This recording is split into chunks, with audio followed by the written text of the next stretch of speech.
What is anxiety? What is stress? Stress and anxiety is our response to situations in our life. It could be in our personal life. It could be in a wider scene of the world. It's a response to these events when we feel that we cannot cope with them, we can't handle them. What stress really means then is the body is adapting to a specific kind of environment, the environment that you can't handle.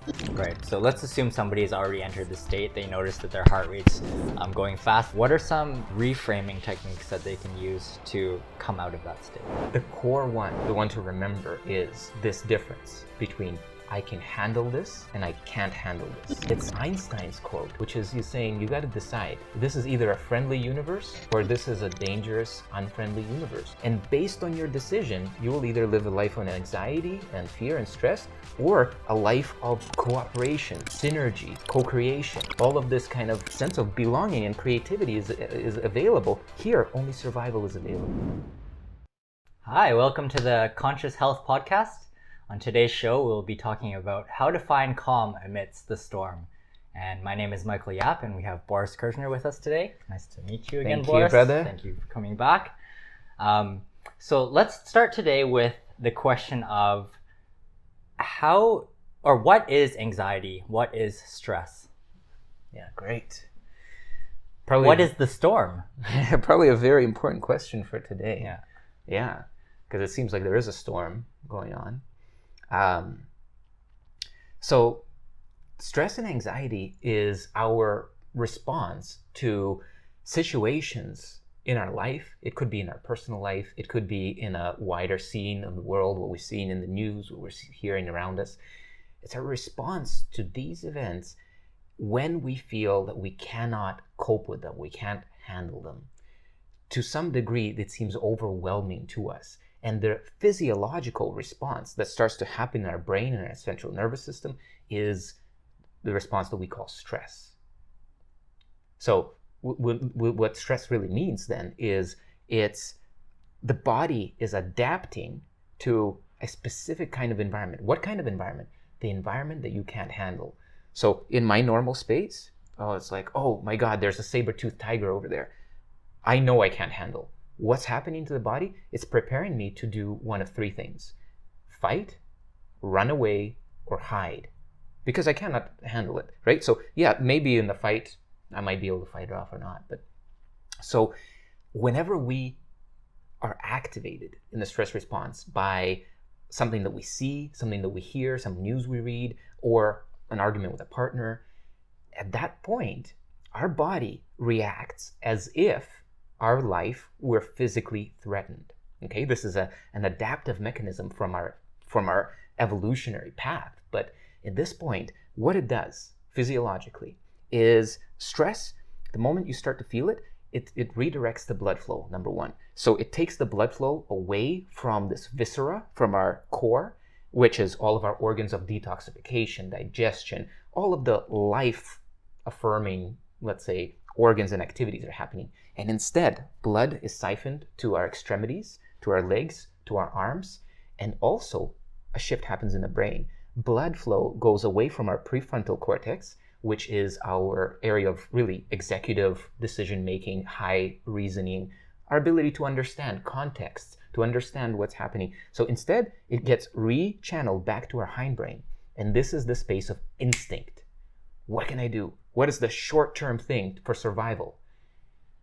Now we face the situation in a way adapted as if we're fighting a tiger. But what if the situation is not a tiger? What if the situation is a conversation with our boss about our future position in the company? Same thing is happening. So we are entering in that field not really well prepared for the actual scenario that we're entering, because our body is responding historically to the way that our mind is perceiving the situation. There's so many different ways that we can take this stress conversation. So what you're mentioning here is almost like the stress from the fear response. So false evidence appearing real, which is the saber-toothed tiger idea. How about the different forms of stress, for example, like exercising? Does that generate the same form of the stress response? Or things like maybe you're not even using your imagination to generate some sort of fear, but you're around somebody who's maybe a little bit anxious, and that's causing a stress response. So Yes. does that also affect you in the same way? Yeah, so we can talk about the two kinds of stress. There is distress, when you're distressed, right? That's the negative stress. And then there's eustress, EU stress. So eustress is got the same prefix as euphoria, right? So euphoria means you feel good, positive. So there's eustress and there's distress. What we just mentioned in the opening is we're talking about distress, that sense of basically us perceiving danger, right? Perceiving threat. In one example that you mentioned, like working out, it doesn't fall into that category. But in the second one that you mentioned, that somebody next to you is in an aroused state of stress, anxiety. So in that case, what is happening is you will either be able to meet them with a sense of compassion because you feel centered and poised and calm within yourself, or you will kind of download their perspective. You will feel affected, and you will also start to feel that there is something to worry about, that there is some kind of stress, or some kind of threat, rather. Stress is the response to threat, response to challenge, right? So now let's go to the eustress. So working out, right? So working out presents a challenge to the body, but it does not create in the mind this experience that I am threatened.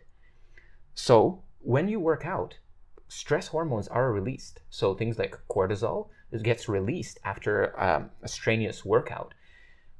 Many different functions of this cortisol to downgrade the inflammatory response. To sometimes when we are working out hard, cortisol also goes after. This is how people lose weight, but also they lose muscle mass, because even when we're working out, we have a big need for energy, for glucose, for fuel, right? So what the body does is it also begins to release the stress hormone to break down different aspects, including fat cells, but also muscle cells, whatever is available, to break that down if the need is greater than what's available right now in your bloodstream. So we do have the stress chemicals coming out, but it's a different kind of stress. It's the kind of stress that is almost more like the way that we are designed to be. Because if you're noticing a saber-toothed tiger and you make your run and you get away from it, great. That stress response was perfectly adapted. It gave you more energy. It released, adrenaline, cortisol. It just boom, and you're ready for that experience. And then it's complete and it goes away. The problem with stress as human beings experience it today in the storm, so to speak. They can't run away from their minds. They can't run away, and there is no one specific kind of thing that is like, okay, so that was a tiger, or there was a spear thrown at me, or whatever, and now I'm done. It's like we keep on imagining that conversation that we had that didn't go well. We haven't even had that meeting with our boss, but we keep on thinking, oh, what will happen? And that experience of relating to thought from this point of view of I can't handle it, now there's no way to run away from. And this state of stress in which the body is, remember, it's adapting to help you, right? To help you get away from a physical threat. It stays in that. And in that heightened state of energy in the body creates exhaustion. It creates breakdown of muscle. It creates different atrophies of the brain, because again, the way that energy and blood flow and fuel is used preferentially to help me be in an environment which is ongoingly threatening. Nobody thrives in ongoingly threatening environments.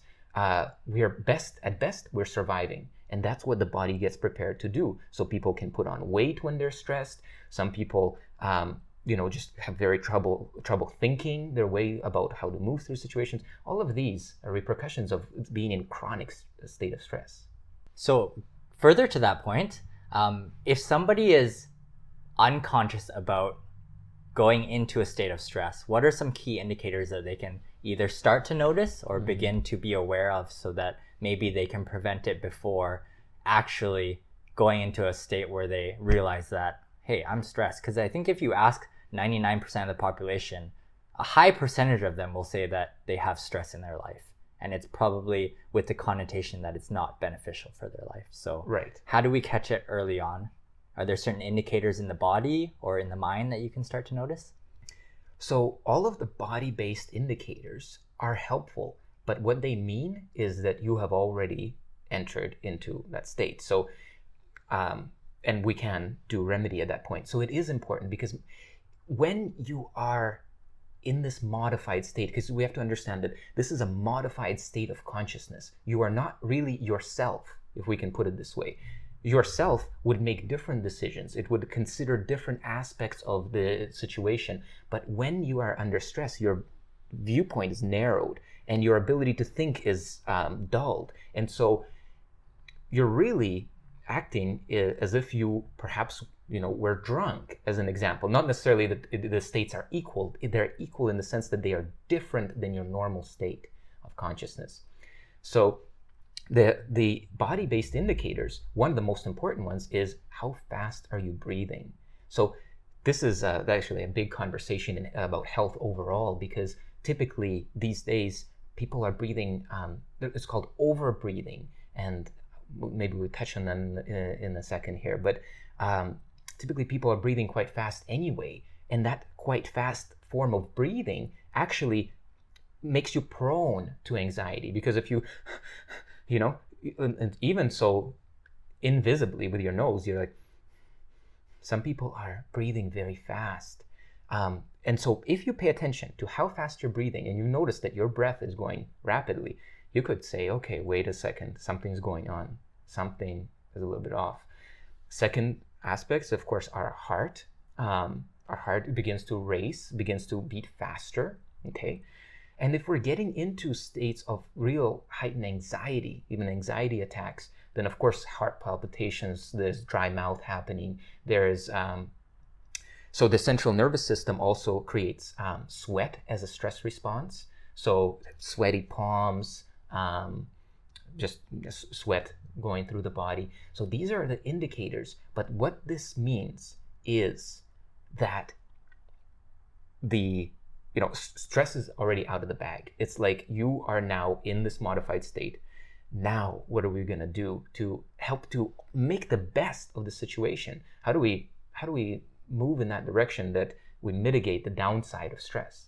Right. So let's assume somebody has already entered the state. They notice that their heart rate's going fast. They notice that their breath is shallow and they're breathing harder.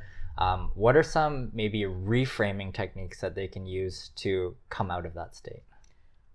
The core one, the most important one, the simplest one, the one to remember is this difference between I can handle this and I can't handle this. Okay? What is the difference between these? It is a thought. So the difference is a difference of frame, really, and belief. So let's say that we're, maybe you can share with me, like, what's an example of such a situation? Like, in what context do we want to take a look at this? Maybe a job interview, let's say. Okay. Where it could be either looked at as a very stressful event or something that is maybe exciting. Right. Yeah. So the job interview, the first space is that, like, when people feel a little bit uneasy, they're really thinking, well, maybe I won't get it, or maybe I'll be judged, or maybe I'll do something stupid. But these are all imaginary probabilities that you are conjuring up in that moment based on your sense of, I won't be apt enough, I won't be poised enough to be able to handle this skillfully, joyfully, etc. So if that's the case, then if we want to look at the other side of, like, I can handle this, one of the ways to start to kind of gently move towards is, like, what can I handle about this? Oh, I've had interviews in the past. I've survived. I've actually gotten jobs in the past. I've been employed. People do like me. I remember compliments that I received about the way that I speak. Different things. And this starts to help you to feel, and then you can take a look in that situation and say, okay, so what is it in me, that I can bring to my awareness to help me understand that I really can handle this situation? Because the truth is that you will handle the situation, right? You will be able to go through it, do your best, etc. And now you brought up a really important one. It's like excitement, right? Excitement and fear, excitement and anxiety. If we really compare the states, they're quite high aroused states. One is just got a negative trend on it. I can't handle this. But when you're excited, it's the same energy, except you feel like you can. You're like, oh my God, this is a challenge. I don't know what's going to happen, but I'm up for it, right? So even just saying to yourself, as you're looking at this situation, as you're feeling some anxiety in your body, you say, this is exciting. I'm actually excited about this. I'm seeing ways that this can really benefit me. I'm feeling like this sensation in my body is me getting excited about a new phase in my life. Talking like this, managing your self-talk is probably one of the most direct ways that we can approach this idea of reframing.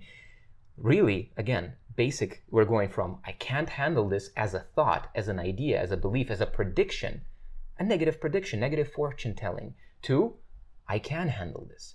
And now you're telling a new story to yourself about this. So this narrative-based way of relating to our stress is very foundational, because it is coming from our narrative. Our sense of chronic stress is coming from our narrative. It's not coming from that sense of a tiger being there and boom, you're spooked, and then it goes away. No, this is something else. And here, the remedy is really working on the narrative and the underpinnings of that narrative. It's very challenging for a lot of people to reframe that narrative and to say, a storm is coming and I can handle the storm. So staying on kind of the reframing and kind of the mind aspect of things before we get to the physical practices to relieve stress, how about the idea of, if, for example, let's use an example.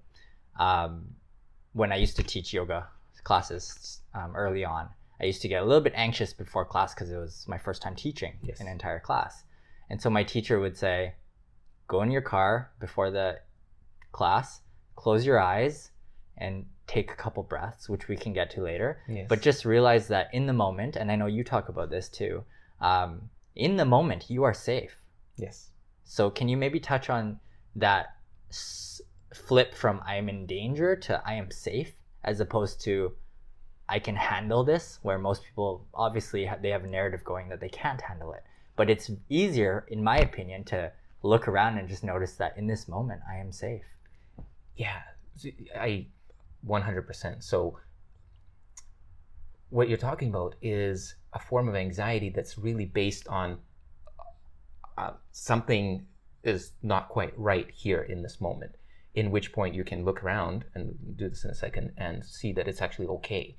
But what if this person is afraid about a future moment? So this is where I'm kind of saying, okay, so how can they find their safety in a future moment? It's a little bit, we have to get out ahead of it. We have to build up to this. But if there's many people who experience the kind of anxiety of like just being here and just feeling a little anxious. There's this chronic anxiety that can be a big part of people's lives. Many millions of people experience this.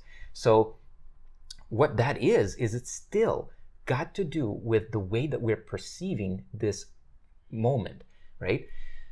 What you're pointing out to is that if we can really, and this sometimes may seem funny to people, but if we can say, okay, wait a minute, I'm feeling a little anxious. Let me see if there are any threats in my environment. What do I see? And naming what you see, this is, again, maybe a funny way to think about it, but even to say couch, wall, guitar, and as you're looking around, what's happening is this is actually a neurological technique. As you apply names to objects that you see, you are turning on this prefrontal cortex. You can only do that by using the prefrontal cortex of your brain. And as you do that, this comes online, and the prefrontal cortex has relays running back to the amygdala, back to that center of our instinctual response, the survival center.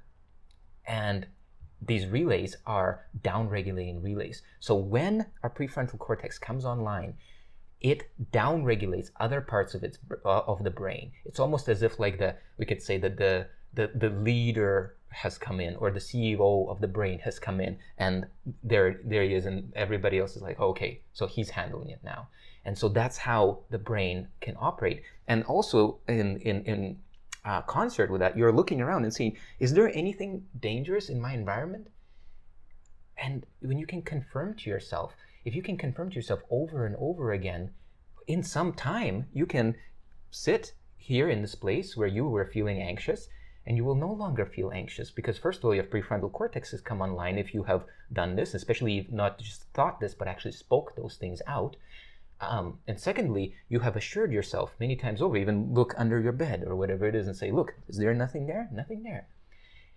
It is as if we have a very young aspect of ourselves within our psyche. In some form of psychology, it's called the inner child. Okay, it's as if we have a part of ourselves that is not able to comprehend things in the same way as our adult, mature version of ourselves. And so when we're feeling this anxiety, and in this technique that we just talked about, it is almost as if you, as an adult, are taking yourself and saying, hey, sweetie, it's okay. Look, anything there? Anything there? And it brings a sense of calm. It brings a sense of assuredness that somebody is in charge, that somebody is still you. But just a moment earlier, it was a kind of a age-regressed version of you. It was that version of you that is not able to handle things, because parents handle things, not our young, aspects of our psyche. And so when we come in as the parent figure, as the father, as the mother, as the loving kind of presence, and saying, hey, let's look around. Okay, this calms down, and we start to make way for clarity of thought and being able to move on from that state of anxiety. That's so true. So many people are still in a state of being a child. I can see it for myself whenever I get anxious. It's just that little child being scared again. Yes. So now maybe we can talk about some physical things that people can do, some quote unquote external things like breathing practices, maybe, which have been a huge tactic for me to relieve stress. I kind of almost naturally go into a state of deeper breathing. So what's the fastest breathing exercise to help alleviate stress in the moment? Yeah. So we would do this once we have recognized. Yes. Right? So if we're looking at the timeline, something was perceived here that was threatening. We have gone into a state. And then at some point we've recognized this.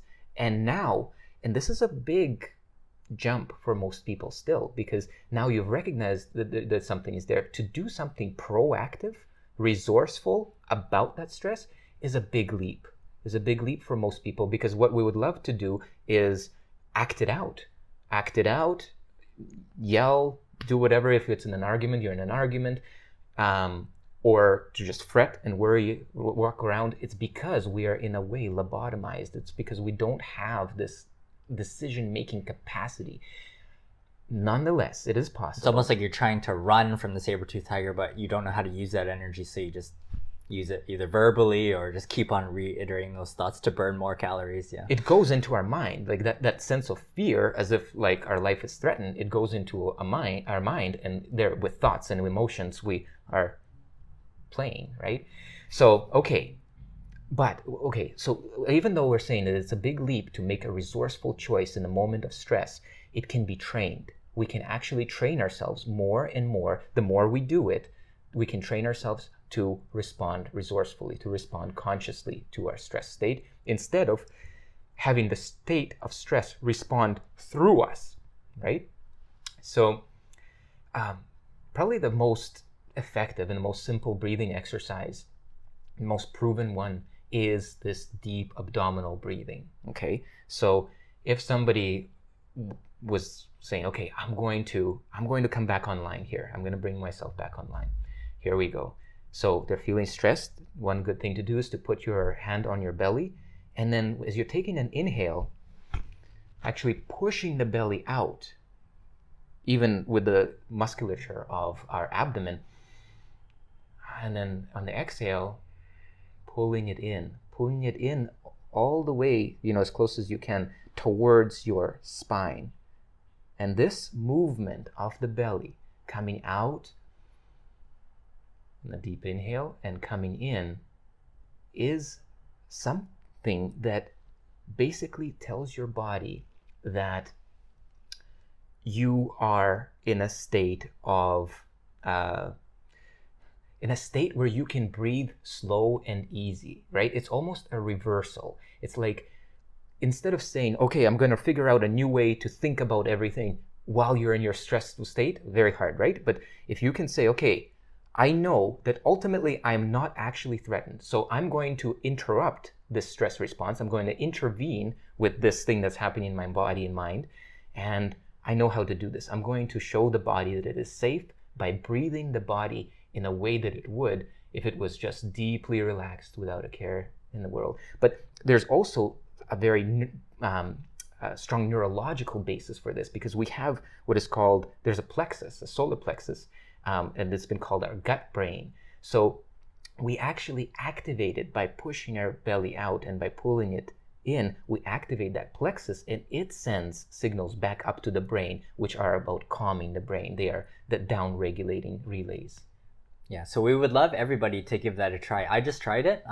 It's not normal especially if you don't practice breathing, to be able to use the muscles of your belly to pull it in, as well as push it out farther than you're used to. But it really does help. So if you could maybe take a moment and try that, 3 breaths, just in and out. So let me know how you feel in the comments. That'd be great. Yeah. So let's give some practical tips for people out there in today's kind of crazy world. Let's give some maybe common examples of what people may be going through. So there's fears of not enough money, a very common one. Maybe you just lost your job, or you're looking for work. How does somebody begin to come back into a state of clarity when their day-to-day survival is in the forefront of their mind when they wake up? Yeah. I find that most of the time, when we are holding these ideas of survival in our mind, when we're juggling, we're trying to figure out, where am I going to get my next paycheck? How can I get that job? What if I won't be able to make it? So all of this is truly unresolvable in thought. Like, how are you gonna, So what happens is that if we are to, I'm gonna back out of this even a little bit more. So I want to use a business metaphor. So in business, they say you can be working on your business or in your business. Working in your business it's the same as having a job. It's like you're there, you're really caught up in the details of it. You are just trying to get the day-to-day things to run, and and so they don't fail. And so there's a flavor of survival to it. This is a very important word. Working on your business is different. So to work on your business, you have to extract yourself from that day-to-day management, survival, keeping the business alive, and be able to look at it from, we can say, a bird's eye point of view, a wider picture, bigger picture. And when you do that, you can say, okay, well, this is how we did last month. What can we do that could be a little bit better? And you start to brainstorm, and then you start to research a little bit. Okay, so other businesses in my niche, how can they improve their conversion rates? How can they, etc. This activates a different state. You're no longer in survival. Now you're in a creative mode. Now you're starting to create new possibilities, see new possibilities. It's this very same thing in our life. So if we are in our life, in our personal narrative, so much so that we don't even know how to, that we come out and look and see, how is it? Do I like it? Where's it going? If we're in this, then we're continuously reacting. We're still in that survival mode, reacting to this, reacting to that. All of the different things in the world today give us endless opportunities to react. Okay? But if, like in business, in our life, we say, okay, today is going to be one day that I'm going to not try to frantically solve and fix everything in my life. I'm going to step away and I'm going to just get clear. What is my life like? Okay, well, how much money I have in the bank? I have this much. Okay, what kind of opportunities I have? Okay, like this. Okay, what else can I do? And as you're asking these things, you're becoming resourceful. And as you write them down, you feel a sense of progress. Now they're no longer just thoughts swimming around, conflicting with each other. Now you're starting to create a new narrative. You're seeing new possibilities. So this practice I would call getting out ahead of it, right? This is the only way that we can say, you know what, tomorrow is going to be different. You cannot do that if you are just caught up in the business of survival. Okay? I don't know, what am I going to do? You can only say that tomorrow is going to be different if you have stepped out and you have penned a new tomorrow for yourself. You saw a new possibility and you're like, okay, this is what I would do. And that way, maybe you won't succeed in all of it, but you will succeed at least in some of it. You have already instigated a change in the way your mind is working, in the way your life is flowing, and now something different might come out of it. Not enough? Okay, do this again, another day, next week. Keep going in stepping out of your life, understanding what kind of life you live in, asking, do I really want to live just like this, or how can I improve it? If I'm going to improve it 1% or 5% or 2% by tomorrow, what could I do? And this space generates a new track for us. It's hard to walk on that new track because it's new. It's not well worn. It's a path that's just, we were trying to make it through this, overgrowth. But this is the thing. This is the kind of getting towards that foundational thing of like being able to have perspective on your own life. I love that so much. I like the idea of stepping back and seeing the helicopter view of everything. In fact, one of my favorite tactics is actually to relate a lot of stressful situations back to the root, in my opinion, of all fear, which is death. And so being able to step back fully and mapping out not only your new life, but what is like worst case scenario happens when this fake saber-toothed tiger attacks you. Yeah. It probably leads to death. And the more you can step back, the more you can get a sense that right now you are not in danger of death. Yes. And so there's this whole opportunity that you can kind of focus on once you realize that death might be the root cause of what you're experiencing. You lost all your money. What's going to happen? You end up on the streets. Do you have people to care for you? You probably do. So that can alleviate a lot of your stress too. So I like relating everything to death. I love that because I think that like every what if scenario is considering that on an unconscious level. It's like, even going out on a date, it's like, what if she rejects me, right? Or what if something? And I have gone down this path. So this game, this technique is called and then what? Okay? So you start with your initial fear, I'm going to lose my job. Okay, and then what? And then I won't be able to pay my bills. And then what? And then the bill collectors are going to come and knock at my door. Okay, and then what? And then I'm going to get an eviction notice. Okay, and then what? And as you continue to go through this space, sometimes you end up in the most ridiculous scenarios and you don't know that they're there because they're under these layers of thought. And as you go through these spaces and you say, okay, and then what? And sometimes it ends up being like, and then I'm going to be eaten by monsters, and it's just like, it's completely nonsensical, right? And it really does. All of those lead and end in death. And if we can really start to understand, this is where I think that space that you mentioned of like, that I'm safe, actually, is my life really threatened here? Is probably a powerful question if we have made that connection already. Because sometimes people, if this connection is not made and you say, is my life threatened? No, clearly not. But what am I going to do for food tomorrow? And it still keeps going. But when we start to feel that we belong here, that this isn't some kind of a threatening, foreign, strange place that is, somehow against us. This comes back to, I think, it's Einstein's quote, which is he's saying, you got to decide. This is either a friendly universe or this is a dangerous, unfriendly universe. And based on your decision, you will either live a life of anxiety and fear and stress or a life of cooperation, synergy, co-creation. All of this kind of sense of belonging and creativity is available. Here, only survival is available. Gosh, powerful question by Einstein. Yeah. Again, repeat it for the audience again. The question is, are you living in a friendly universe or unfriendly, right? Yes. Great. So I think people got a lot of tips on that because I think a lot of people are going through financial troubles right now. So I hope some of that helped.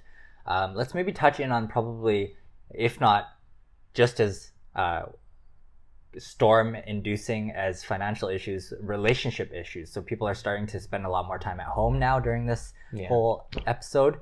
And they're starting to see things come out that maybe wouldn't come out before, now that you're much closer to your partner or whoever you're living with. Maybe you're living with parents or significant others. So maybe, have you gone through any relationship issues? Let's start there, like during this time. I know you have worked on your relationship a lot. So Yeah. Oh, for sure.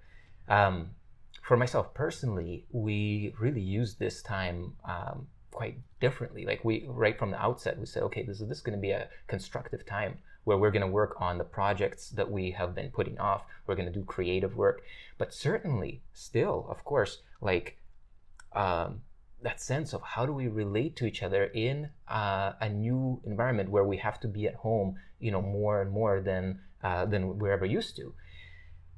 For me, again, this conversation is about getting out ahead of it. Like, if for example, it's very often that we, as when we're in a relationship with somebody, we know each other's patterns. Okay, we know, hey, if I'm gonna say this, she's gonna say that, and then it's gonna go like this. Or I know she's gonna do that, and I'm gonna start reacting like this. So if you can get clear on a few of those hot spots, I like to use 80-20. It's like 80-20, by the way, is, for anybody who doesn't know, it's this rule that 80% of the return, 80% of the value that we want to have from any engagement that we do, whatever activity it might be, whatever opportunity, 80% of that value comes from 20% of our effort.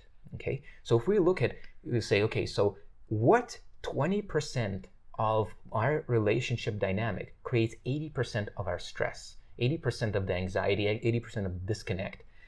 And then you don't have to get your partner to do this, although it's very helpful if it's possible. But even personally, you say, okay, so I've identified that, and you take your journal again and you say, okay, so it's this time, usually when we get to the evening and maybe we had a couple of drinks and then we start to have this kind of experience, as an example. Okay, so you write that out and then you say, how can it be better? What if I could make it just 5% better, 10%? How could I turn it around a little bit? And then you just imagine a new scenario. Say, next time she does that, instead of my regular routine where I always react, I'm going to say, honey, I feel like this is the space where I normally react and I want to do something different. Even as simple as that. You don't have to have a solution for anything. You just have to do something different than your typical, let's say, negative or unresourceful patterns in relationship. That's what I would say. That's kind of puts the ball back in our court.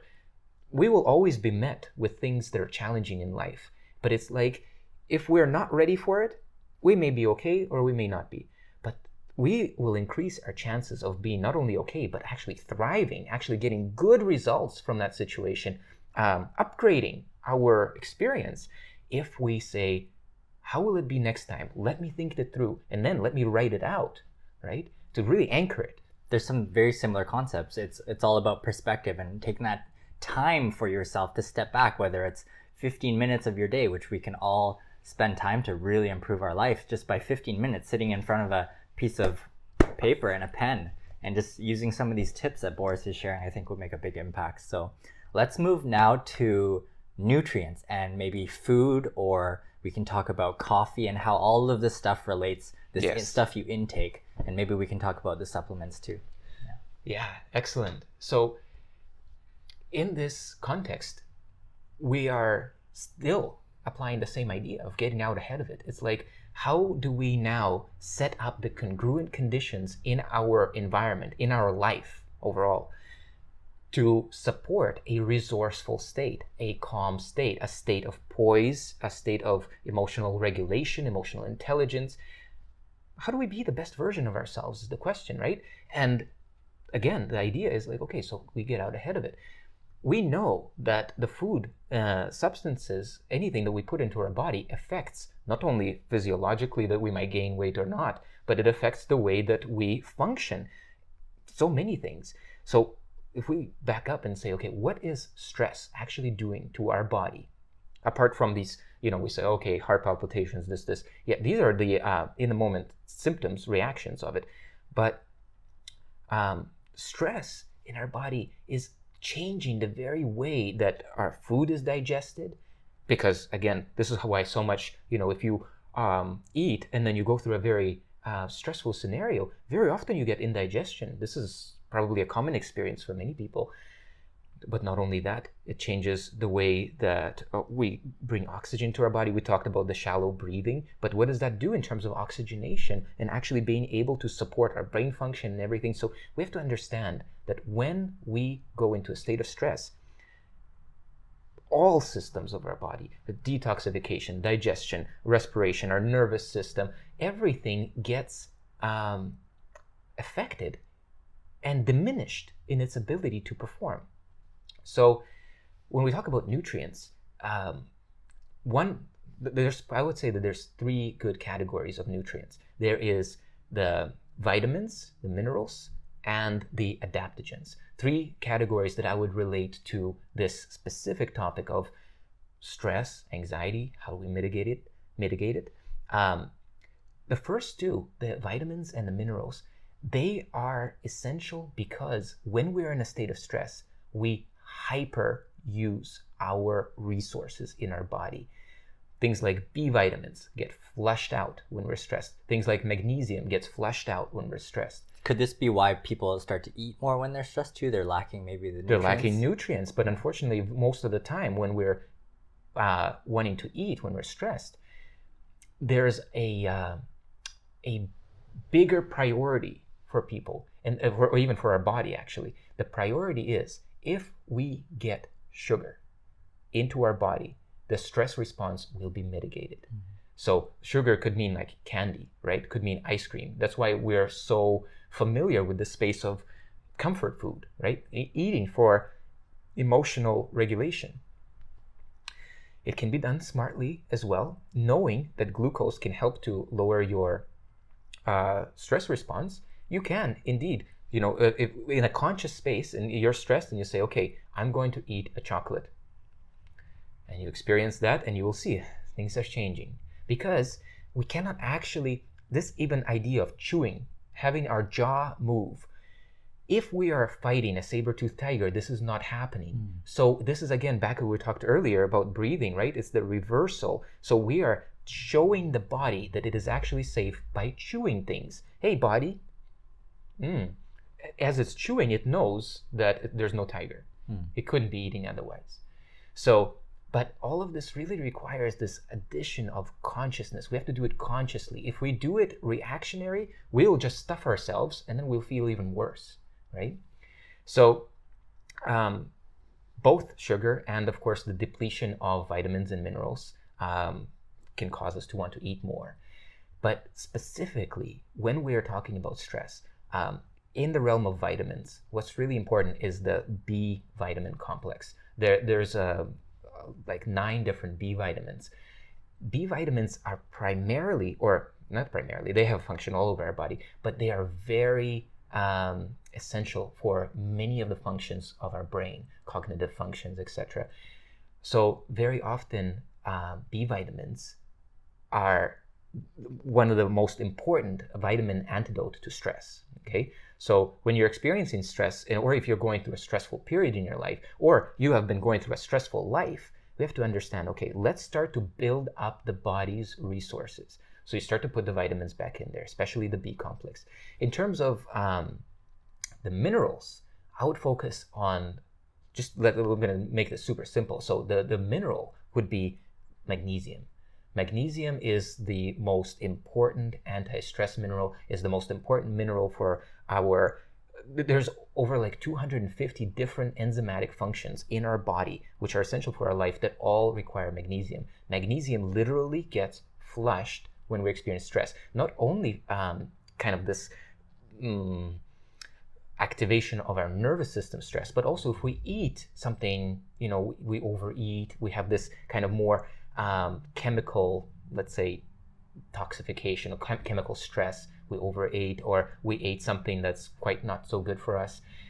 This also flushes out magnesium. Magnesium is used to try and detox this experience. So replenishing magnesium when you are in times of stress and using forms of magnesium that are specifically absorbable. Not just magnesium can also be very well used for digestion, for clearing our digestive tract, for elimination. Things like magnesium oxide is really good for that, for cleansing the colon. But we don't want to use those forms of magnesium. We want to use the most absorbable forms. And those are the chelated forms, things like magnesium biglycinate or magnesium glycinate.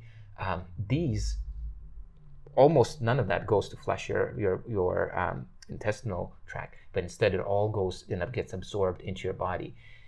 This is really important, to be able to feed your brain, feed the rest of your body, especially the cardiovascular system, also very involved in magnesium consumption. And then we have that last category that you're also familiar with, the category of adaptogens.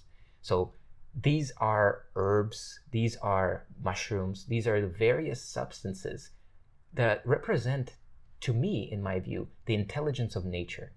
They are not one-directional. They don't force your body to, let's say, be calm, or they force your body to be very active or agitated. No. They actually work with your body. They work with your environment. They work with the perception, and they're bi-directional, which means that, let's say you're feeling fatigued, the use of adaptogens can actually help you to restore your energy. If you're actually on the opposite side and there's too much energy going on in your body and you're anxious, it can help to actually down-regulate this energy. So some of my favorite ones in this category, rhodiola. Rhodiola is amazing for stress, and also for, we also have to understand that when we're stressed, our endurance, our physical stamina gets exhausted. Our physical resources get exhausted, even though it may be mental or emotional stress. I bet you know that, like, after facing something that wasn't working out all day long, or even crying or having that, there is a sense of needing to restore. I'm tired, or I need to sleep, I need a nap, right? So things like this. So giving your body these adaptogens really creates an opportunity for your body to adapt to these environments. So if we start to, on a daily basis, support our body with things like rhodiola, as I was saying, it not only helps to this adaptation to the stress response, it helps to rebuild the stamina of the body, specifically rhodiola. Another one like that is the cordyceps mushrooms. But my personal favorite is the reishi mushroom.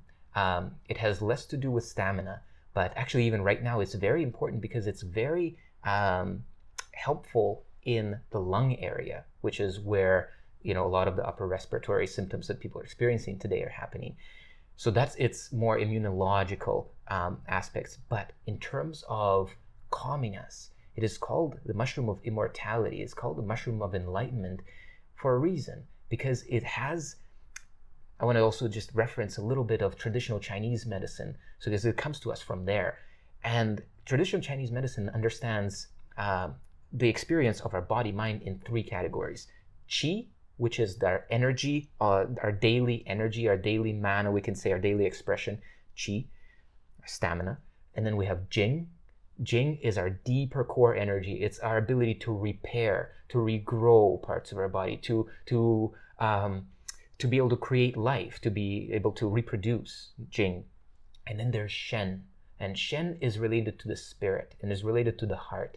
And the reishi mushroom is thought to be the pinnacle of the Shen enhancing, let's say, herbs. Okay, and so what it does is, over time, it seems to be almost psychedelic in some ways. It's got this sense of coming into your life, and just like I say psychedelic, magic mushrooms have this experience, have this effect of imparting some information, imparting a sense of insight.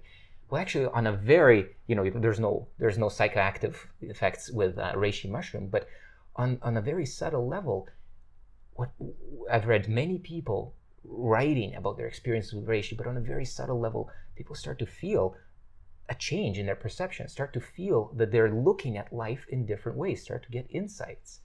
So those would be nutritionally, I would say, the three main categories: the vitamins, minerals, and adaptogens that we can begin to bring into our life, so that we fortify ourselves so that we get ready, we're prepared, we're getting out ahead of it so that when we're meeting a stressful situation, we know we have allies, we know we have the resources to handle it. Yeah, these adaptogens are so intelligent. They're almost the definition of staying calm amidst a storm, just by being in nature and taking on all of nature's kind of storms. Yeah. So that's fascinating. Reishi reminds me of, if you guys want to look up it's called Shiva Nataraj, and it's actually the statue. It's a Hindu deity, but it represents being calm amidst the storm. So he's surrounded by a ring of fire, and he's doing a little dance while his eyes are like in a meditative state. It's fascinating. You can check it out. It's in front of the CERN particle collider, which is fascinating too. So are these supplements available right now? Yeah. So we have a couple of different formulas. The main one is called Calm, Conscious Calm. And Conscious Calm, the primary ingredient in it is rhodiola, together with a whole matrix of other ingredients such as GABA, such as some of the more calming herbs like lemon balm in little amounts. So this is a foundation to basically be able to, and it has the full spectrum of the B vitamin complex. Okay, so the idea behind this is to really be able to, on a daily basis, fortify yourself, to know that you are doing something positive to support your basically emotional and mental stability, resourcefuless.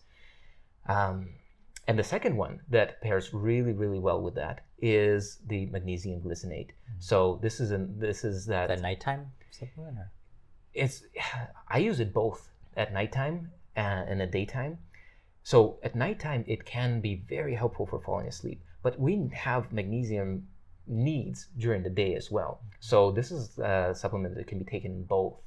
Another really powerful supplement I should mention, because we're just about to bring out this one, which is called ashwagandha. And we have an organic form of ashwagandha together with organic black pepper. What is ashwagandha? So this is a traditional Ayurvedic formula, we could say. It comes to us from India. So ashwagandha is another adaptogenic herb. There have been numerous studies done on ashwagandha looking at its effects in anxiety and depression.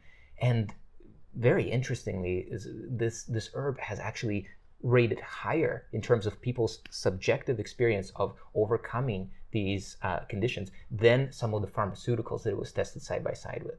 So ashwagandha, when it's paired together with this black pepper, which actually enhances its absorption, enhances its activity in our body, ashwagandha has this ability to basically not put us to sleep. It's not that kind of calm. It's not calming us in a sleepy kind of way, but it's actually calming us in a way that we can say is more related to the word maybe poise, that you feel present, that you feel, here I am, I belong here, I can handle this. So ashwagandha is another very powerful and very time-tested adaptogen.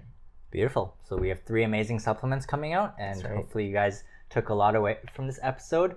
The key thing here is to step away and get that perspective. Spend 15 minutes a day just in front of a piece of paper and a pen, and really try to incorporate the tips that Boris has shared in this video. And I think it'll really help you guys' life. So thank you so much, Boris. Thank you. Pleasure's always mine. Until we see you again, take care, guys. Take care. Bye-bye.